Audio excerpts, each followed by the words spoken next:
Good morning. Good morning, everybody. Welcome to the show. I am your host, Terry Ann Russell of the Sacred Wellness Podcast. Thank you for joining us today. We're going live. I've only done live a few times on my podcast, so it's a learning experience for me. So let's hope everything goes well. If you join, please leave a comment so that we can see you. I can't always see the people that are showing up or following, so that would be helpful. Today's guest is a friend of mine, Carrie Brody. Carrie lost her 9-year-old son to SUDC. And since then, she's been on a path of transformation and self discovery. Carrie continued her education, becoming a certified grief educator and grief movement coach. She's a certified spiritual and transformational life coach now. And her first book, Do You Know the Way, was just released this past March. And she shares her healing journey of loss, love, and healing. Carrie and I became friends. Wow. It's got to be at least, Anthony's gone almost 6 years. So almost 6 years ago, right hmm away, she came into my life and we went from there. So welcome to the show, Carrie. Oh, thank you so much, Terry Ann. I'm so happy to be here and honored to share and connect with you today. Absolutely. Yeah, when I started this grief journey, I was so unaware that so many people had lost children. I just couldn't imagine that I would be hmm encompassed by thousands and thousands of people that had gone through this experience because at that time, when Anthony left, I had known nobody. Did you have sort of a similar experience? I did. It was very few people, but they weren't like close to me. It was just people I knew, like in an acquaintance type of way. So yes, you just feel so isolated and alone. I'm very thankful for the internet because that made it easier to connect with people. I can't imagine before that when you only had books and it's such a taboo subject and people stay in their houses and people don't talk about it like they do now. So I'm very grateful that we had social media platforms where we could reach out and pretty quickly meet like-minded people so we didn't feel so isolated and alone in this journey because I definitely believe that I don't heal in isolation. I tried one-on-one therapy and it just didn't really click for me. It was nice to have somebody to talk to, but wasn't really therapeutic or nurturing because the person had not experienced what I experienced. So as soon as I found some grief groups and like-minded people, it just helped so much in my healing journey to have people that really understood and could empathize. Yeah, they are professionals, but I find that if you don't experience this type of loss, you really have no concept of what goes into the sort of unraveling that comes through experience such a loss. As mothers, we are so connected to our children. And through loss, we are also still connected. hmm I want to talk a little bit about that with you. Back in the day, this was really not something we talked about often, but right now, there's huge spiritual awakenings. People are shifting through the planet like crazy, and our hmm intuitive abilities are coming more online. So, can you talk a little bit about what that's been like for you? Were you always sort of intuitive or empathic? I was. I guess as a child, you don't really realize exactly what it is. You just kind of have this sixth sense about things. And my mom was that way. So she was very open about that. And we always kind of believed in the meant to be and what's happening and having this intuitive nature. So it just kind of came naturally to me. And I kind of always got vibes off of people and feelings about different things. And so when it came to the time to connect with my son, it kind of happened naturally at first, especially. But then when the grief kicked in, because as we know, we're in shock and numb at first. So you're in a very different state until that wears off and that numbness wears off. And then you are just so overcome with grief and sadness. So I actually had a very strong connection in the beginning. And then I felt that I almost lost it. Not that you can ever lose it, but I was Right. just so overcome with sadness and grief, and it was so heavy. So that's when I started to visit a medium, because before I was always so easily could do it for myself. And then when I started with grief counseling and grief groups, and my grief started to clear, my channel opened up again. So I saw that there was a symbiotic relationship between clearing your grief and opening your channel of connection and communication, because I found that some people believe that if they don't hold on to that sadness, they're actually not going to have that connection with their loved one. But for me, it's actually the opposite. The more I cleared and released my grief, guilt, anguish, the more clear my channel became, and I could communicate with Seth so much more easily. Yeah, it's funny. In my book with Anthony, I share the map of consciousness, which is from David Hawkins. And he talks Mm-hmm. about grief being a really low frequency, whereas joy, love, peace, those are all higher frequencies. And for Yes. me, it was sort of similar. When Anthony passed, I experienced this direct connection, but I didn't want to hear from him Mm-hmm. at that point. I was like, I was immersed in the world of spirituality and I understood that, but this is my son, my child. And now if I'm hearing you, seeing you, you're not here. And I think your body goes into shock. And for me, I'm one of those people Mm-hmm. that sort of leave my body when trauma occurs. It was very natural for me to leave my body and not be in the physical body because of the trauma being so immense, right? Mm-hmm. And then we Yes. go through this process of shock. And it's like, how is this even possible? And, like an existential crisis, I would almost describe it as, because everything that you thought you knew no longer exists, but you have this direct connection with your child, right? And I try to explain it the best way that I can in physical 3D words, is that you always have a piece of you that's here and you always have a piece of you that's Mm-hmm. there. And I use the words here and there because that's what people understand. But there really is no here or there. Talk a little bit about you and Seth, Yes. and like Mm-hmm. one of the first times that you remember connecting with him after he passed, and how was that experience for you? Yes. Well, like I said, it was almost immediate for me, because I already had this experience and I was already very open, to the spirit world and afterlife communication. My mom had transitioned 13 years before, and I have a very, very close relationship with her, and that didn't stop in the spirit world. Of course, for her, we kind of had anticipatory grief, so I knew what was coming with Seth. It was sudden and out of the blue, so I didn't have that preparatory time or even that opportunity to say anything. It was just so sudden and shocking. So, but almost immediately, I got cues from him and messages from him on what I was supposed to do for his celebration of life and for his 10th birthday party that he had already planned, and that he wanted me to make sure that that came to be.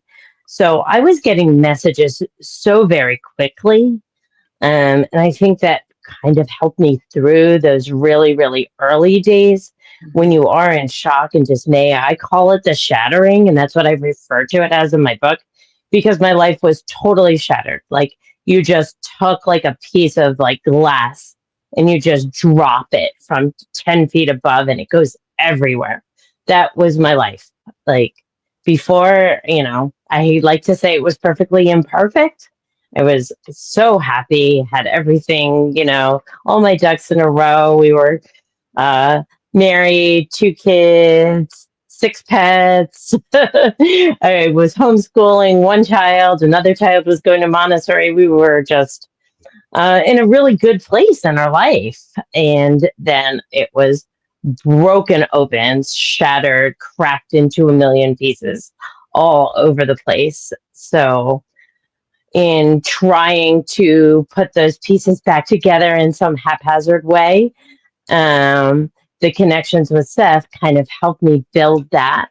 And that's one of the reasons I call my book, Do You Know the Way? Because you don't.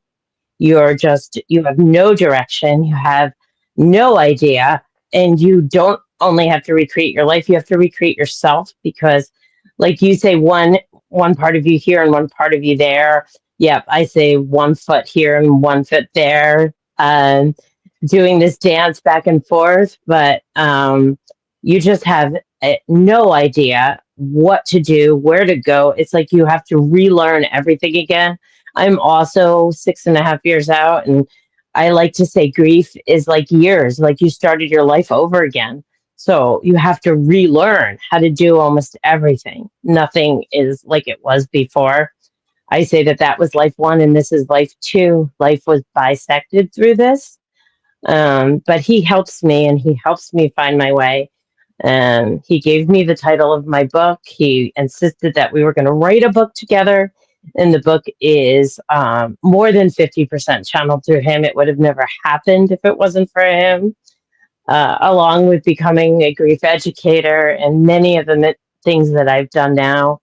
He's guided me, nudged me, and led me to those. And I never thought I would be doing any of this I without agree. him in the physical. Yeah. Yeah, I agree. When Anthony first told me Yes. about channeling this book, and I was like, there's no way. Like, I was Hmm. so deep in grief and in so much pain. But I found it very cathartic to be able to express that Yes. through the written word and to be able to share him now with the world and have the world to experience him. And it's been a journey, like you said. I think people think, and we had this old misconception of grief, right? That you just get through it or you push it down or you do whatever you have to do and it goes away. But that's not the case. What I've experienced Mm-mm. is similar to you. I am a different person. And often the people in our life expect us to go back to who we were. Like I say, like, I lost everything. I was similar to you, the happiest I had ever been in my life. I was Hmm. doing what I loved. My family was happy and healthy. We were just living life. And, boom, here it is. And Yeah. I'm like, wow, that shattering that you talk about runs really deep. And I think it's part of finding that purpose through your pain, right? Because now, as you said, Hmm. we're working through what all that is. We're learning to become somebody different again, now. And so experiencing that, can you share a little bit how that sort of changed for you from 6 years ago to now? Because you talked about how you were able to channel him and connect with him then, but Yes. also then there was a period where you experienced this deep level of grief and that more understanding, because I think in the beginning a lot of us are in so much shock and we just sort of go with the Hmm. flow. Okay, I can hear you. Okay, Yes. we're going to do this, but it's not exactly what it is. Can you describe a little bit from the beginning to 6.5 years later now? Sure, I would love to. Yes. In the beginning, I like to say you're kind of on autopilot when you're still in that like shock and awe stage.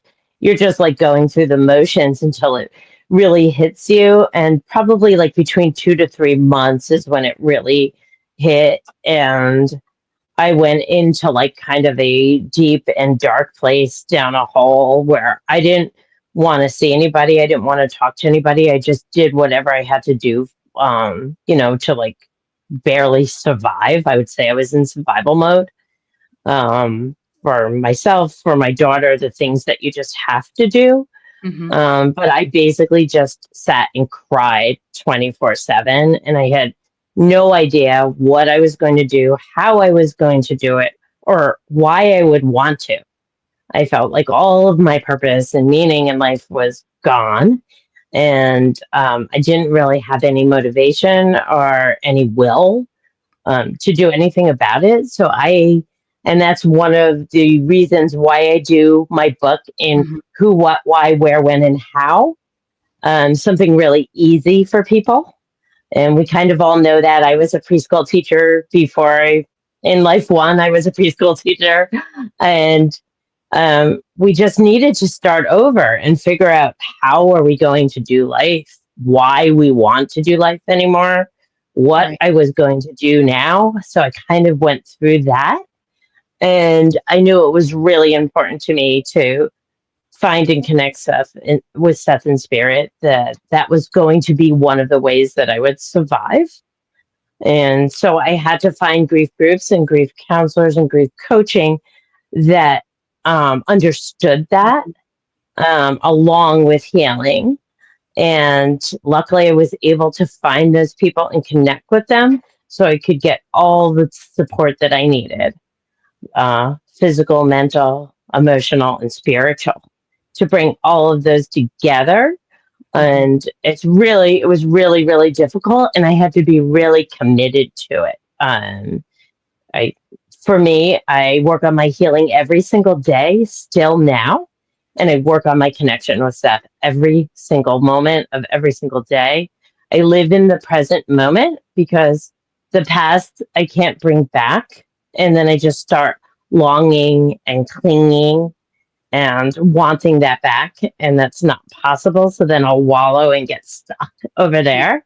In the future is so uncertain to me now, and it doesn't really bring a lot of joy. It will bring, I find moments of joy. I do now. I can see some blue in the sky, and I call them sparks of joy, but Mhm. they are intertwined with bittersweetness because there's always that missing and that longing, that is always present. So I stay present because that's where Seth is for me. He's not in the past, he's not in the future. So staying very present. Every single day I meditate, I sit in the power, which just kind of means getting in touch with yourself and then bringing in your loved ones. And I do connection meditations, and that's where he sends me messages and kind of prepares me for the day, and I set intentions. And then every single day I write affirmations and gratitudes, Mhm. and um and these are the things that keep me present, keep me whole, keep me grounded, and keep my connection open with him. So when I go out, I am very aware. I see the signs, I hear the messages because I'm very, very open to them. And now it's become like so natural and automatic to me. I don't have to work on it as much as I used to.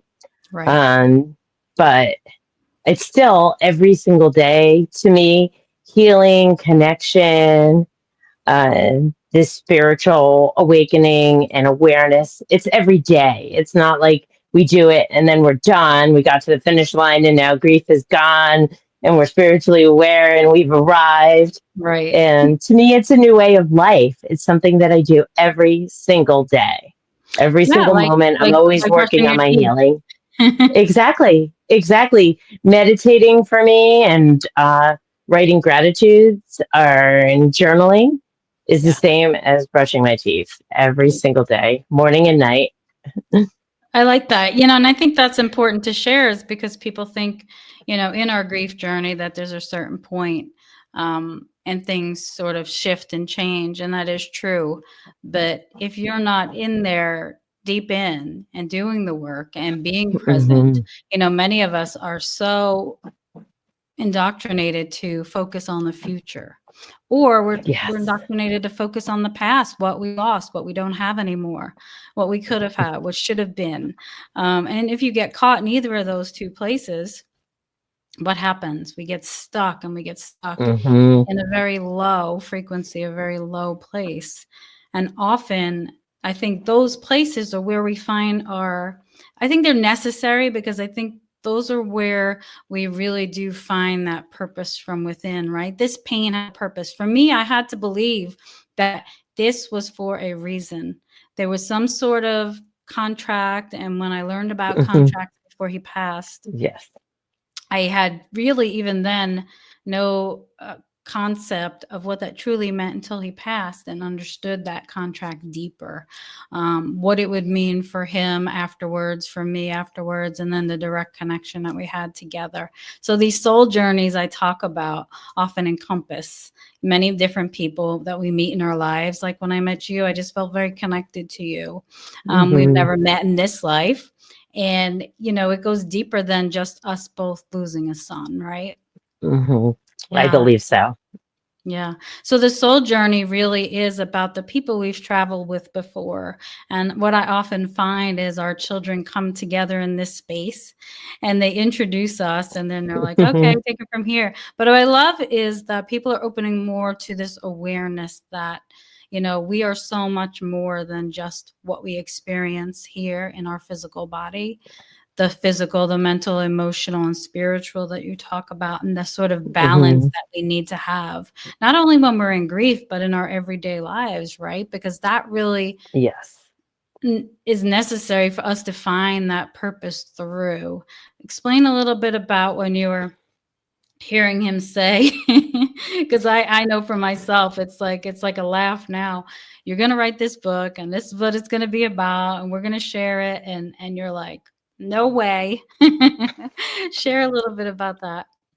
Sure. Um, my Probably my whole life, I've always loved to write, and I've always expressed myself through writing. Probably from the time I was a little girl in a diary, and I mean, I was an English minor in college, and it's just always the way I had a way with words.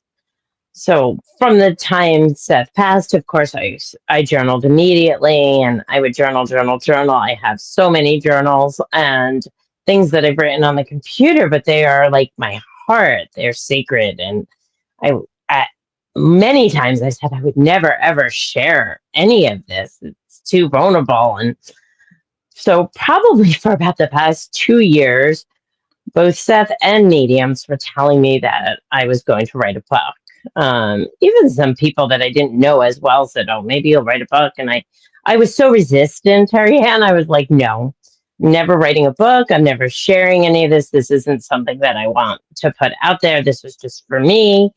Um, and 1 year ago, Valentine's Day, 2024. I was sitting in meditation. I just finished sitting in the power, and then I was connecting with Seth. And he told me, "Mom, you're going to write the book.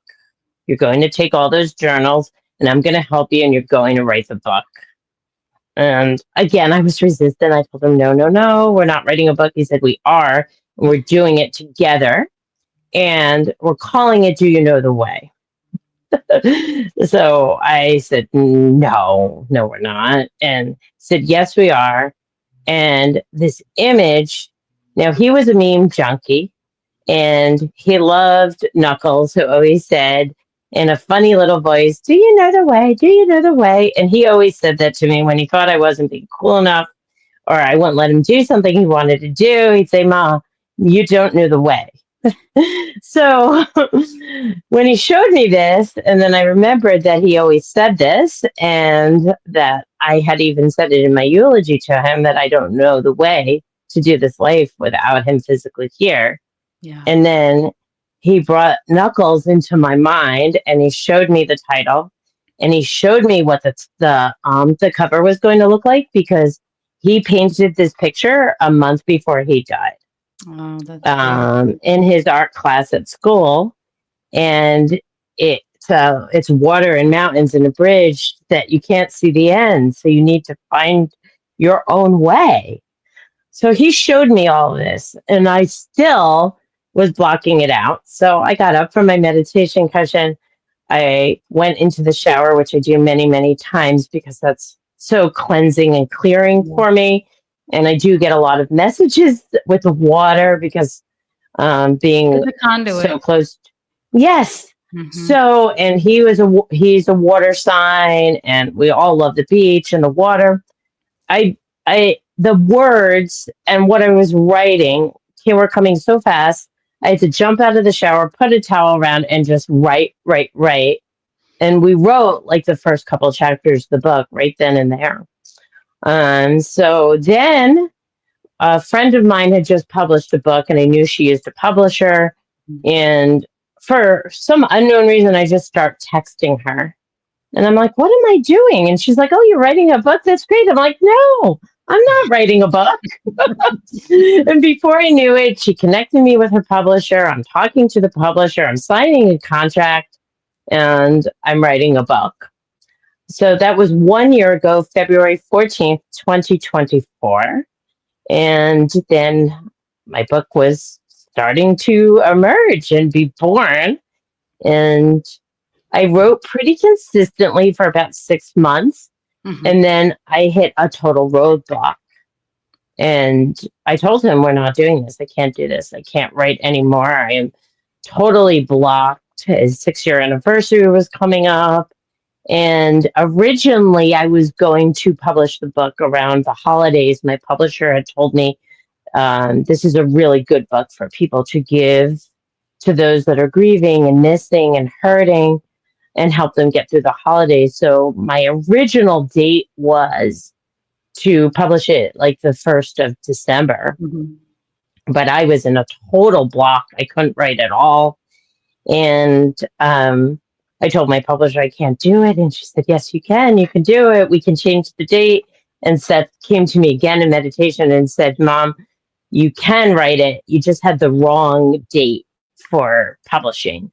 I want you to publish it on my birthday, Oh, March 12th, 2025, his 16th birthday. And I wow. said, that day has so much weight. And like, usually that day I hide under my blanket for it. I can't be like publishing a book on that day. And he said, no, that's the only date. It has to be that day. And that's what pushed me and propelled me when he said, it has to be that day. It has to be for his birthday. It has to be like his birthday present. It's going to be a big celebration.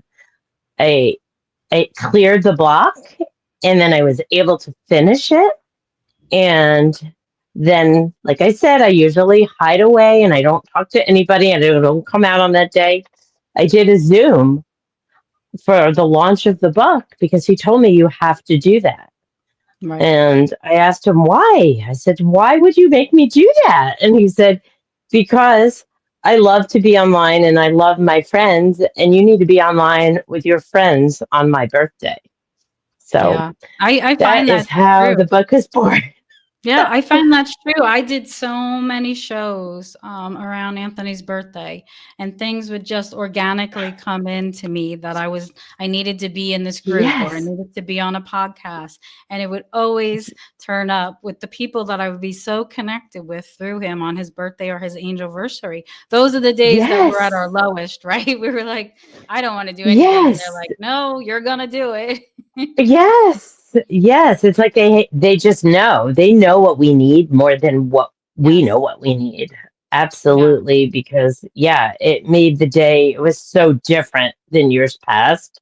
Because I just find birthdays one of the most difficult, Me too. tumultuous, emotional days. I mean, the anniversary is terrible in its own different way, like a trauma kind of way. But their birthday, where it's just so joyous and love and it just happy to, I really feel that physical missing on that day so heavily. And so to be like online and in the spotlight on a day like that was just so out of character for me. But somehow I did it and we launched the book on his birthday and it was so meaningful. Yeah. And I'm so glad that we did it that day. And what I love about that too is that they're with us, right? So they're right there with us. We can feel Yeah. Oh, them, we can yes. sense them, we can hear them, and they're sort of like in that influx with us, right? And just, we're growing through those experiences. Tell me a little bit about what you think grief has taught you. Oh, my gosh. I always say grief is my greatest teacher. I think that's several times in my book. It's taught me so much about love. Um, I don't say grief is love, they're not the same. We grieve so deeply because we love so deeply. And it's made me a more loving person, Mhm. definitely, unconditionally loving, more accepting. more understanding, compassionate, and empathetic, not where I take on other people's grief and pain, but just a level of like understanding.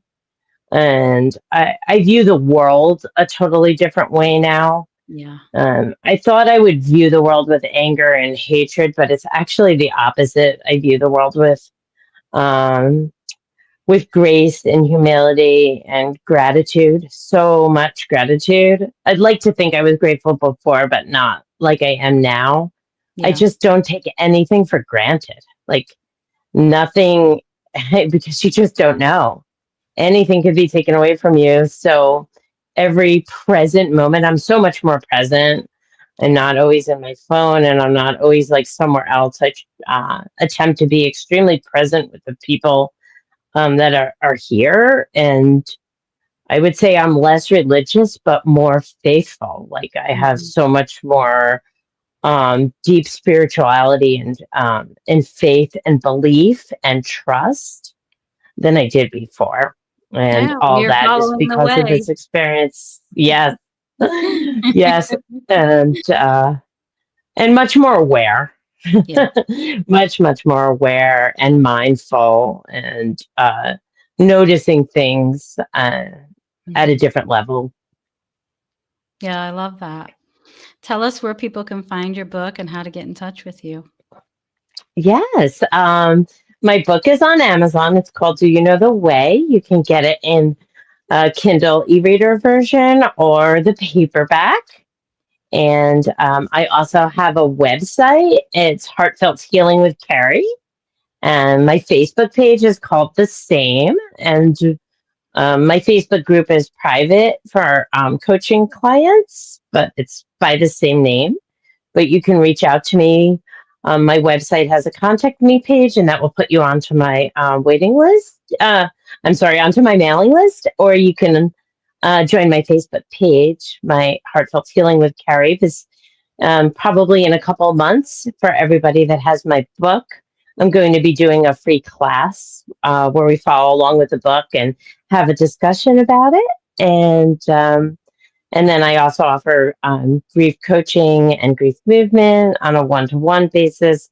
I customize plans and programs for people, and I'm going to be offering more group classes coming up. Well, I So love that. Thank you. You're such an thank inspiration, you. and you truly have Oh, the found same. purpose in your pain, and thank you for coming and sharing your story of you and Seth and how the journey has been for you. I think it's so helpful for so many people to understand that their connection doesn't end when our children pass Nope. before us, even though it's unnatural and out of the sort of realm of what we consider the natural way things should be. It still continues on. So thank you, Carrie, for joining us today. And as always, I look forward to connecting with all of you again. Have a great day. Thank you, Terry Ann. I'm so grateful to have been here and shared this space with you today. Thank you.